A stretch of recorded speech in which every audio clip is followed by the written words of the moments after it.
Hi guys, welcome to our YouTube channel Aman learning. आज हम करने वाले हैं राजनीति विज्ञान सिविक्स क्लास 10 का चैप्टर 1 अध्याय 1 सत्ता की साझेदारी। तो हम सत्ता की साझेदारी बेल्जियम और श्रीलंका की जातीय संरचना देखेंगे कि बेल्जियम और श्रीलंका जो देश है, दो देश है, उन देशों की जातीय संरचना, उन देश में कैसी कौन कौन सी जाति के लोग रहते हैं।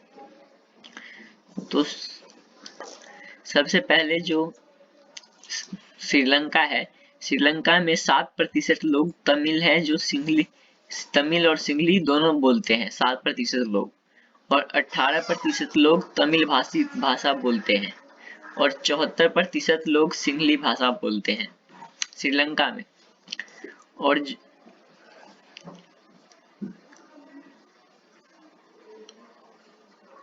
और जो बेल्जियम की राजधानी ब्रुसेल्स है, वहाँ पे 80% फ्रेंच भाषी लोग हैं और 20% ही डच भाषी लोग हैं। और वहीं बेल्जियम जो पूरा एक राष्ट्र है, वहाँ 59% लोग डच भाषी है, डच भाषा बोलते हैं, और जबकि 40% लोग ही फ्रेंच भाषी हैं और 1% लोग जर्मन भाषी है। तो यहाँ हमने देखा कि जो बेल्जियम जो देश है, उसी में उसकी राजधानी ब्रुसेल्स में 80% लोग फ्रेंच भाषा बोलते हैं, लेकिन पूरे देश में बस 40% लोग ही फ्रेंच भाषा बोलते हैं, और राजधानी में 20% लोग डच भाषा बोलते हैं और पूरे देश में 59% लोग डच बोलते हैं। अब हम देखेंगे श्रीलंका में बहुसंख्यकवाद। सिंहलियों को एकमात्र राजभाषा घोषित कर दिया गया, जिससे तमिलों की अवहेलना हुई।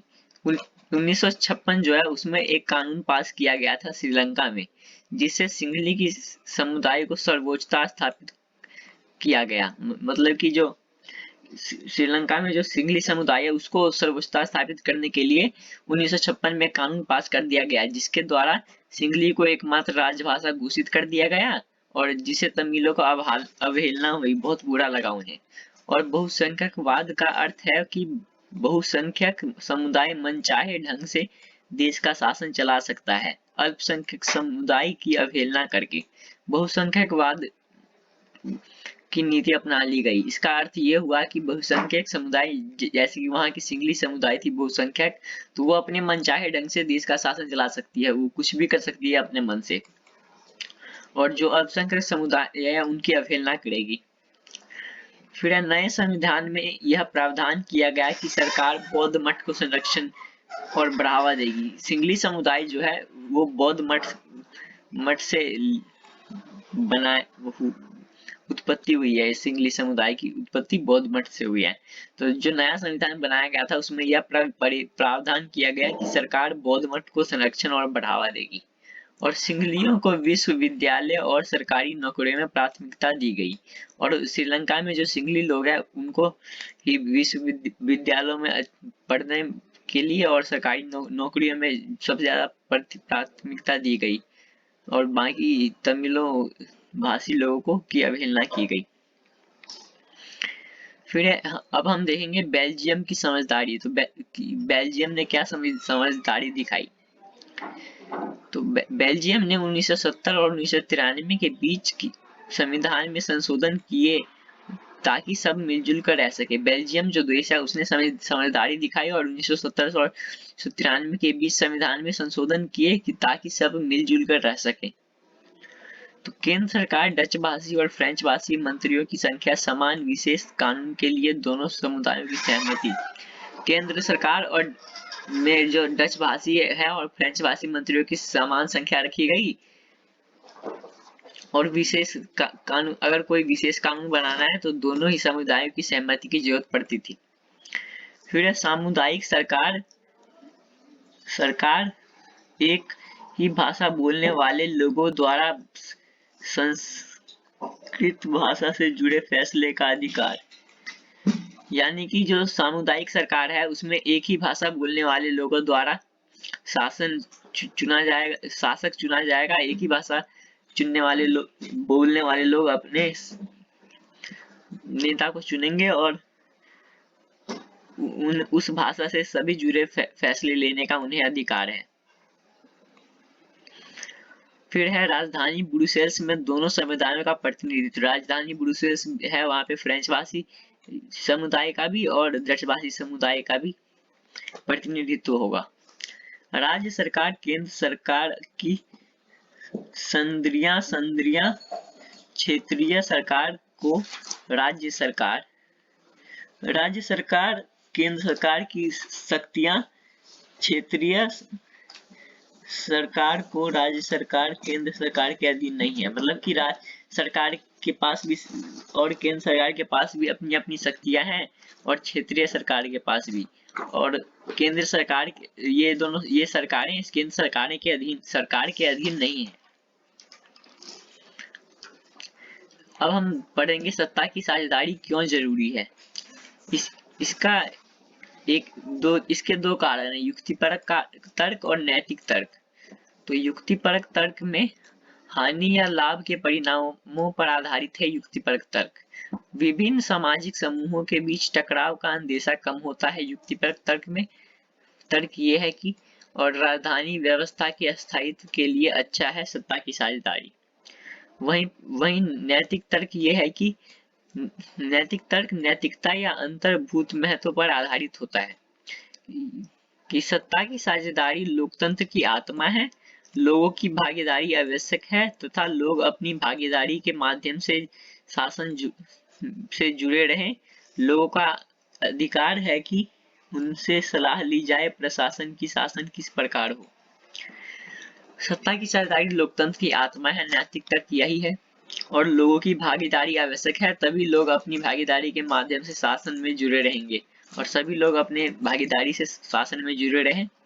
और लोगों का अधिकार है कि उन्हें सलाह दी जाए कि प्रशासन की शासन किस प्रकार हो, लोगों से सलाह ली जाए।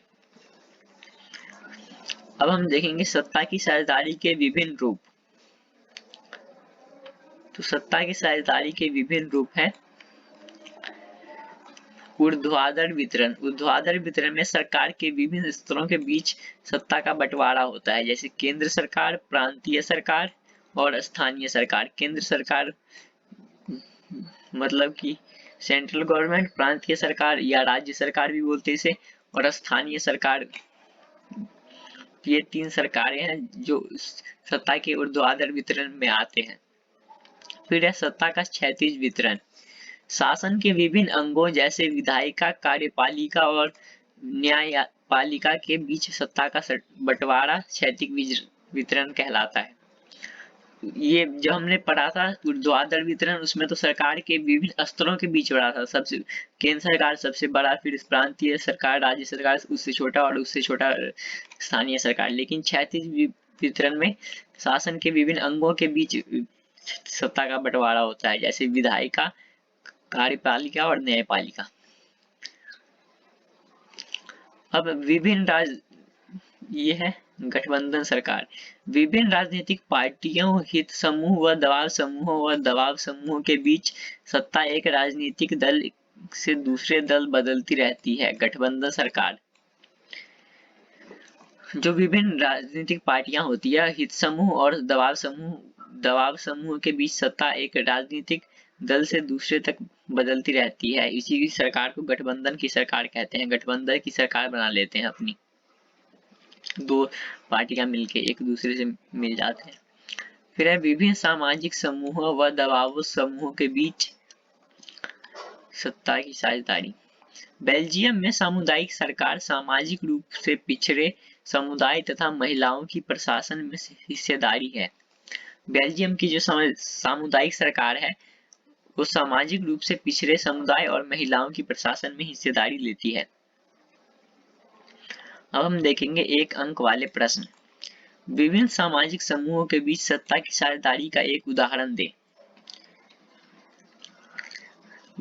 बेल्जियम की सामुदायिक सरकार इसका उदाहरण है। विभिन्न सामाजिक समूहों के बीच सत्ता की साझेदारी का एक उदाहरण दे, तो इसका आंसर है बेल्जियम सामुदायिक सरकार। बेल्जियम के फ्लेमिश इस क्षेत्र में मुख्यतः कौन सी भाषा बोली जाती है। बेल्जियम के जो फ्लेमिश क्षेत्र है उसमें कौन सी भाषा बोली जाती है, तो डच भाषा बोली जाती है। बेल्जियम के फ्लेमिशी के इलाके में। बेल्जियम में कौन सा समुदाय अपेक्षाकृत समृद्ध तथा शक्तिशाली है? फ्रेंच बोलने वाले लोग। बेल्जियम में कौन सी सरकार शिक्षा तथा संस्कृति जैसे मसलों पर फैसले लेती है? सामुदायिक सरकार। सिंगली समुदाय के अधिकांश व्यक्ति किस धर्म को मानते हैं? बौद्ध धर्म को। 1970 से 1993 के बीच बेल्जियम के संविधान में कितने संशोधन किए गए? 1970 से 1993 के बीच बेल्जियम के कानून में, संविधान में 4 संशोधन किए गए। सिंगली समुदाय के प्रभुत्व को स्थापित करने के लिए श्रीलंका में किस तरह की शासन व्यवस्था स्थापित की गई? सिंगली समुदाय जो है उसने अपना कब्जा जमाने के लिए श्रीलंका में किस तरह की शासन व्यवस्था चलाई? बहुसंख्यकवाद। बेल्जियम में बोली जाने वाली भाषाएं कौन सी हैं? डच तथा फ्रेंच। श्रीलंका की जनसंख्या में किस सामाजिक वर्ग की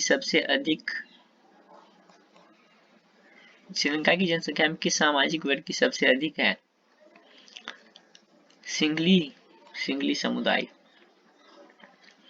बेल्जियम अपनी सीमा किन 2 देशों के साथ साझा करता है? फ्रांस तथा लग्जमबर्ग। बेल्जियम का बॉर्डर जो है वो फ्रांस और लग्जमबर्ग से सटा हुआ है। श्रीलंका का आधिकारिक धर्म कौन सा है? बौद्ध धर्म। श्रीलंका का जो बौद्ध धर्म जो है श्रीलंका का आधिकारिक धर्म है। श्रीलंका में लाखों लोगों के मारे जाने और उनकी आजीविका छिन जाने का मुख्य कारण क्या था? गृहयुद्ध। यूरोप संघ का मुख्यालय कहाँ है? ब्रुसेल्स। यूरोप संघ का मुख्यालय ब्रुसेल्स में है। बेल्जियम के क्षेत्र में कौन सी भाषा बोली जाती है? बेल्जियम के क्षेत्र में फ्रेंच। और ब्रुसेल्स की 80% आबादी कौन सी भाषा बोलती है? फ्रेंच। बेल्जियम नहीं, माफ कीजिएगा, यहाँ पे वेलोनिया आएगा। 14th क्वेश्चन जो है यहाँ पे आएगा, वेलोनिया के क्षेत्र में कौन सी भाषा बोली जाती है? तो वेलोनिया क्षेत्र में फ्रेंच भाषा बोली जाती है। अब हम देखेंगे 3 और 5 अंक वाले प्रश्न। सत्ता की साझेदारी के विभिन्न रूपों का उल्लेख कीजिए। सत्ता का क्षैतिज वितरण, विधायिका, कार्यपालिका और न्यायपालिका। सत्ता का क्षैतिज वितरण का विभिन्न अंगों के बीच होता है। सत्ता की साझेदारी विभिन्न अंगों के बीच तो विधायिका, कार्यपालिका और न्यायपालिका। सत्ता का ऊर्ध्वाधर वितरण, सत्ता का वितरण निम्न स्तरों के बीच होता है, केंद्रीय सरकार, प्रांतीय सरकार और स्थानीय सरकार। फिर है सामुदायिक सरकार। विभिन्न सामाजिक समूहों के बीच सत्ता की साझेदारी सामुदायिक सरकार कहलाती है। दबाव समूह के द्वारा भागीदारी, या इसे गठबंधन की सरकार भी कहते हैं। बेल्जियम के समाज में विभिन्न भाषाई लोगों के बीच तनाव के क्या कारण थे? बेल्जियम का जो समाज है उसमें विभिन्न भाषा बोलने वाले लोगों के बीच क्या तनाव था? तनाव का क्या कारण था? बहुसंख्यक डच भाषा की अवहेलना। जो डच वहां पे थे लगभग 60% लगभग डच बोलने वाले लोग थे, तो डच भाषा की अवहेलना थी। और अल्पसंख्यक फ्रेंच भाषी का अधिक ताकतवर और समृद्ध होना। वहां पे जो लगभग 40% फ्रेंच भाषी लोग थे, 40% वो अधिक ताकतवर थे और उनसे समृद्ध थे डच भाषी से। आर्थिक विकास और शिक्षा का लाभ एक खास समुदाय तक सीमित रहना।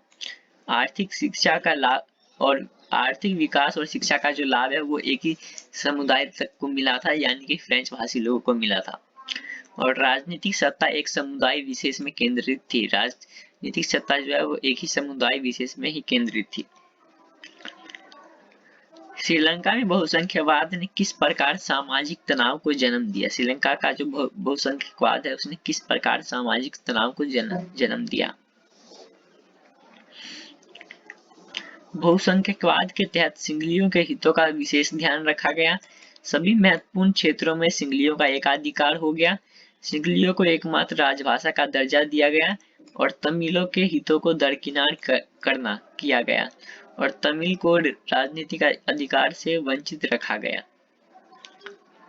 तो यही कुछ कारण थे जिन कारणों से श्रीलंका में बहुसंख्यकवाद ने सामाजिक तनाव को जन्म दे दिया। सत्ता की साझेदारी क्यों आवश्यक है? तर्क दीजिए। विभिन्न सामाजिक समूहों के बीच टकराव को कम करने के लिए सत्ता की साझेदारी आवश्यक है। यह लोकतांत्रिक मूल्यों के अनुकूल है। यह राजनीतिक अस्थिरता को भी कम करती है। सत्ता में अधिक से अधिक लोगों को भागीदार बनाती है। विभिन्न सामाजिक समूहों के बीच जो है टकराव को कम कर देती है। सत्ता की साझेदारी और लोकतांत्रिक मूल्यों के अनुकूल भी है और यह राजनीतिक अस्थिरता को कम करती है और सत्ता के अधिक से अधिक लोगों को भागीदार बनाती है। सामाजिक विविधता वाले शासन में सत्ता का बंटवारा किस प्रकार किया जा सकता है? सामाजिक विविधता वाले शासन में जो सत्ता का बंटवारा है वो किस प्रकार किया जा सकता है? आज ये देखते हैं। विभिन्न सामाजिक समूहों जैसे भाषाई और धार्मिक समूहों के बीच सत्ता का विभाजन किया जा सकता है। सामाजिक रूप से पिछड़े हुए लोगों और महिलाओं को विधायिका में हिस्सेदारी दे सकते हैं। अल्पसंख्यक समुदायों को आरक्षण देकर और अत्यंत पिछड़े हुए वर्ग के लिए अलग से सरकारी नीतियां बनाकर, जैसे कि विभिन्न सामाजिक समूहों जैसे विभिन्न भाषा बोलने वाले लोग, अलग अलग धर्मों के लोग, उनके बीच सत्ता का विभाजन करके सामाजिक रूप से पिछड़े हुए जो लोग हैं और महिलाएं जो है उनको विधायिका में हिस्सा देकर और अल्पसंख्यक समुदाय जिन समुदायों की संख्या बहुत कम है उसको आरक्षण देकर और जो पिछड़े हुए वर्ग हैं उनके लिए सरकारी नीतियां बनाकर। श्रीलंका में पास हुए 1950 के कानून के अनुसार सिंहली लोगों के वर्चस्व के प्रावधान लिखिए। श्रीलंका में जो एक कानून पास किया गया था 1950 में, इस कानून के अनुसार सिंहली लोगों के वर्चस्व को बढ़ावा दिया गया था। इसके 3 प्रावधान लिखने हैं। सिंहली भाषा को श्रीलंका की राजकीय भाषा घोषित कर दिया गया। सिंहली लोगों को शिक्षण संस्थाओं और सरकारी नौकरियों में प्राथमिकता दिया गया। सिंहली लोगों को राजनीतिक प्रक्रिया में स्वतंत्र रूप से भाग लेने का अधिकार दे दिया गया और बौद्ध धर्म को पूजा अर्चना की पूर्ण स्वतंत्रता दे दी गई। 1950 में जो कानून बना था श्रीलंका में, उसमें सिंहली भाषा को श्रीलंका की राजकीय भाषा घोषित कर दिया गया और सिंहली लोगों को शिक्षण संस्थाओं और सरकारी नौकरियों में प्राथमिकता दे दी गई और सिंहली लोगों को राजनीतिक प्रक्रिया में भी स्वतंत्र रूप से भाग लेने का अधिकार दिया गया और बौद्ध धर्म की पूजा अर्चना करने की भी पूर्ण स्वतंत्रता दे दी गई। सत्ता की ऊर्ध्वाधर वितरण और क्षैतिज वितरण में अंतर स्पष्ट कीजिए। तो हम देखते हैं सत्ता का ऊर्ध्वाधर वितरण। इसके अंतर्गत सरकार के विभिन्न स्तरों, केंद्र सरकार, राज्य सरकार और स्थानीय सरकार में सत्ता का बंटवारा होता है। इसमें उच्चतर तथा निम्नतम स्तर की सरकारें होती है। इसमें निम्नतम अंग उच्चतर अंग के अधीन काम करता है। ऊर्ध्वाधर वितरण जो है इसके अंतर्गत सरकार के विभिन्न स्तरों जैसे कि केंद्र सरकार, राज्य सरकार और स्थानीय सरकार में सत्ता का बंटवारा होता है। इसमें उच्चतर तथा निम्नतम स्तर की सरकारें होती है। इसमें ऊंचे और नीचे स्तरों की सरकार होती है और इसमें नीचे निम्नतम स्तर की जो सरकार होती है वो उच्चतर स्तर की सरकार के अधीन काम करती है, मतलब कि राज्य सरकार केंद्र सरकार के अधीन काम करती है। क्षैतिज वितरण, इसके अंतर्गत सरकार के विभिन्न अंगों विधायिका, कार्यपालिका, न्यायपालिका के बीच सत्ता का बंटवारा होता है। क्षैतिज वितरण के अंतर्गत सरकार के विभिन्न अंगों विधायिका, कार्यपालिका और न्यायपालिका के बीच सत्ता का बंटवारा होता है। इसमें सरकार के विभिन्न अंग एक ही स्तर पर रहकर अपनी शक्ति का उपयोग करते हैं। इसमें जो सरकार है उनके विभिन्न अंग विधायिका, कार्यपालिका और न्यायपालिका एक ही स्तर पर रहकर अपनी शक्ति का उपयोग करते हैं। इसमें प्रत्येक अंग एक दूसरे पर नियंत्रण रखता है। इसमें जो न्यायपालिका है वो विधायिका पे नियंत्रण रहती है और कार्यपालिका पे नियंत्रण रखती है। कि वो सही से काम कर रहे हैं या नहीं। फिर हमारा है श्रीलंका में बहुसंख्यकवाद तथा इसके प्रावधानों का वर्णन करें। श्रीलंका में बहुसंख्यकवाद, सिंहली को एकमात्र राजभाषा घोषित करना, विश्वविद्यालयों और सरकारी नौकरियों में सिंहलियों को प्राथमिकता देना, सरकार द्वारा बौद्ध मत को संरक्षण और बढ़ावा देना। श्रीलंका में जो बहुसंख्यकवाद है वो क्यों हुआ, उसके द्वारा क्या क्यों हुआ था। तो श्रीलंका में एक ही सिंहली जो है उसको श्रीलंका में एक ही राजभाषा घोषित कर दिया गया, और विश्वविद्यालय और सरकारी नौकरी में भी सिंहली समुदाय को प्राथमिकता दे दी गई। सरकार द्वारा बौद्ध मत को संरक्षण और बढ़ावा दिया गया।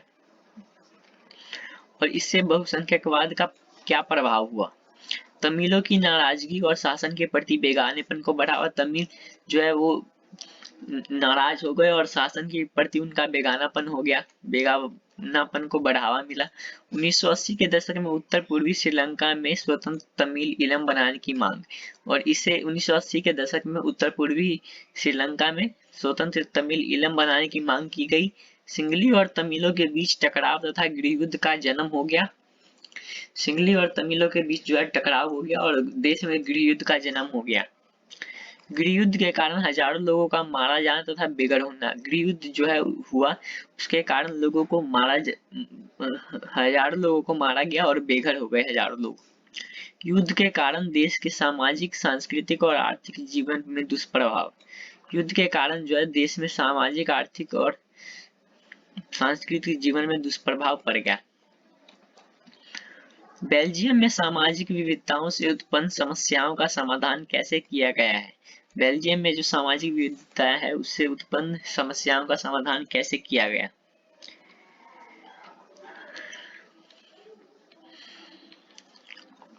तो बेल्जियम में सामाजिक विविधताओं से उत्पन्न समस्याओं का समाधान निम्नलिखित तरीकों से किया गया। सबसे पहला, केंद्रीय सरकार में डच और फ्रेंच भाषी मंत्रियों की समान संख्या रखी गई।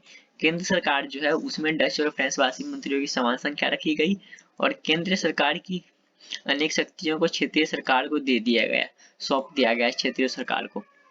और केंद्रीय सरकार में दोनों समुदायों का समान प्रतिनिधित्व था। केंद्रीय सरकार है उसमें फ्रांस भाषी और डच भाषी दोनों समुदायों का समान प्रतिनिधित्व था।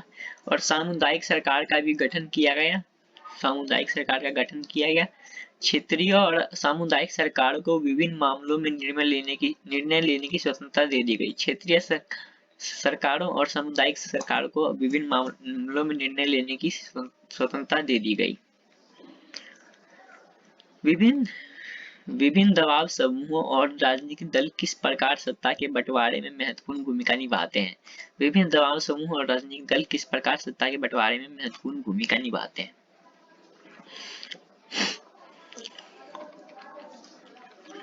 व्यापारी, उद्योगपति, किसान और औद्योगिक मजदूर जैसे संगठित हित समूहों का सक्रिय होना। हित समूह एवं दबाव समूह का सरकार की विभिन्न समितियों में सीधी भागीदारी करना। सरकार के ऊपर दबाव बनाकर महत्वपूर्ण फैसले के लिए सरकार को बाध्य करना। अपने अपने वर्ग के हितों को बढ़ावा देना। जनता की मुख्य समस्याओं की तरफ सरकार का ध्यान आकर्षित करना। जो व्यापारी होते हैं और जो उद्योगपति होते हैं और किसान, औद्योगिक मजदूर जैसे कई संगठित हित समूहों का सक्रिय होना, वो सक्रिय हो गई वो लोग सब। और हित समूह एवं दबाव समूह का सरकार की विभिन्न समितियों में सीधी भागीदारी किया गया, और सरकार के ऊपर दबाव बनाकर महत्वपूर्ण फैसले के लिए सरकार को भी बाध्य किया गया, और अपने अपने वर्ग के हितों को बढ़ावा दिया गया, और जनता की मुख्य समस्याओं की तरफ सरकार का ध्यान आकर्षित होता है। फिर हमारा 11th क्वेश्चन, श्रीलंका तथा बेल्जियम की कहानी में हमें क्या शिक्षा मिलती है। हमने श्रीलंका के बारे में पढ़ा और वहीं बेल्जियम के बारे में पढ़ा, तो इससे हमें क्या शिक्षा मिलती है। श्रीलंका तथा बेल्जियम की कहानी से हमें निम्नलिखित शिक्षा मिलती है। सबसे पहला, बेल्जियम के नेताओं को लगा कि विभिन्न समुदाय और क्षेत्र की भावनाओं का आदर करने पर ही देश की एकता संभव है। बेल्जियम के जो नेता थे उन लोगों को लगा कि विभिन्न समुदाय और क्षेत्र की भावनाओं का आदर करने पर ही देश की एकता संभव है। और इस एहसास के चलते दोनों पक्ष सत्ता में साझेदारी करने पर सहमत हुए तथा देश में गृहयुद्ध की आशंकाओं पर विराम लगा तथा देश का विभाजन होने से रह गया। और इसी एहसास के चलते जो दोनों पक्ष हैं उसमें सत्ता की साझेदारी करने पर सहमत हुए और देश में गृहयुद्ध की नौबत नहीं आई और गृहयुद्ध पर विराम लगा दिया गया और देश का विभाजन होने से रह गया, देश का विभाजन नहीं हुआ।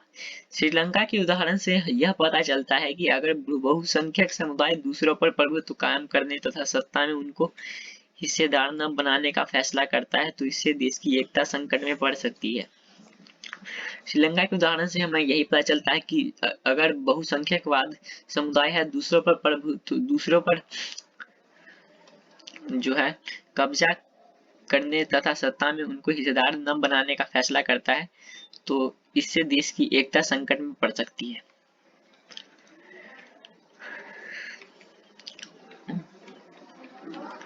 फिर हमारा 12th क्वेश्चन है दबाव समूह अथवा हित समूह लोकतंत्र में कैसे सत्ता में साझेदारी करते हैं। दबाव समूह और जो हित समूह होते हैं वो लोकतंत्र में कैसे सत्ता में साझेदारी करते हैं, आ जाइए देखते हैं। दबाव समूह अथवा हित समूह लोकतांत्रिक सत्ता में अप्रत्यक्ष रूप से साझेदारी करते हैं। दबाव समूह और जो हित समूह होते हैं वो लोकतांत्रिक सत्ता में अप्रत्यक्ष रूप से साझेदारी करते हैं। लोकतंत्र में व्यापारी, उद्योगपति, किसान और औद्योगिक मजदूर सरकार की विभिन्न समितियों में सीधी भागीदारी करते हैं, सरकार की नीतियों पर अपने सदस्य वर्ग के लाभ के लिए दबाव बनाते हैं। लोकतंत्र में जो व्यापारी होते हैं, उद्योगपति, किसान और औद्योगिक मजदूर सब होते हैं वो सरकार की विभिन्न समितियों में सीधी भागीदारी करते हैं और सरकार की नीतियों पर अपने सदस्य वर्ग के लाभ के लिए दबाव बनाते हैं। अब हम देखेंगे 13th क्वेश्चन। लोकतंत्र में नियंत्रण और संतुलन की व्यवस्था से आप क्या समझते हैं। लोकतंत्र में सरकार के विभिन्न अंगों जैसे विधायिका, कार्यपालिका और न्यायपालिका के बीच सत्ता की साझेदारी होती है। सरकार के विभिन्न अंग एक ही स्तर पर रहकर अपनी अपनी शक्ति का प्रयोग करते हैं। कोई भी एक अंग सत्ता का असीमित उपयोग नहीं कर सकता है। हर अंग एक दूसरे पर अंकुश रखता है। इससे विभिन्न संस्थाओं के बीच सत्ता का संतुलन बनता है। उदाहरण के लिए मंत्री विधायिका के प्रति उत्तरदायी होते हैं। न्यायपालिका की नियुक्ति कार्यपालिका करती है, परंतु न्यायपालिका ही कार्यपालिका तथा विधायिका द्वारा बनाए गए कानूनों पर अंकुश रखती है। इस व्यवस्था को नियंत्रण और संतुलन की व्यवस्था कहते हैं। तो जो लोकतंत्र में जो सरकार के विभिन्न अंग होते हैं जैसे विधायिका, कार्यपालिका और न्यायपालिका के बीच ही सत्ता की साझेदारी होती है। सरकार के विभिन्न अंग एक ही स्तर पर रहकर अपनी अपनी शक्ति का प्रयोग करते हैं और कोई भी एक अंग सत्ता का असीमित उपयोग नहीं कर सकता है और हर अंग एक दूसरे पर अंकुश रखता है, मतलब कि देखभाल करता है और इससे विभिन्न संस्थाओं के बीच सत्ता का संतुलन बना रहता है। और उदाहरण के लिए जब जो मंत्री होता है विधायिका के प्रति उत्तरदायी होता है। न्यायपालिका की नियुक्ति कार्यपालिका करती है और लेकिन न्यायपालिका ही कार्यपालिका और विधायिका द्वारा बनाए गए कानूनों पर अंकुश रखती है। इस व्यवस्था को नियंत्रण और संतुलन की व्यवस्था भी कहा जाता है। तो इसी के साथ हमने खत्म कर लिया ये हमारा चैप्टर राजनीतिक विज्ञान सिविक्स का चैप्टर फर्स्ट। मिलते हैं अपनी अगली वीडियो में, तब तक के लिए बने रहे हमारे साथ। अगर आपको वीडियो पसंद आए तो लाइक शेयर सब्सक्राइब जरूर करें और कमेंट, अगर आपको इस वीडियो से जुड़ा हुआ कोई भी डाउट हो, इस चैप्टर से जुड़ा हुआ कोई भी डाउट हो तो हमें कमेंट करके जरूर बताएं ताकि हमें पता चले कि हम कितना अच्छा कर सकते हैं। तब तक के लिए धन्यवाद। मिलते हैं अपनी अगली वीडियो में। जय हिंद, जय भारत।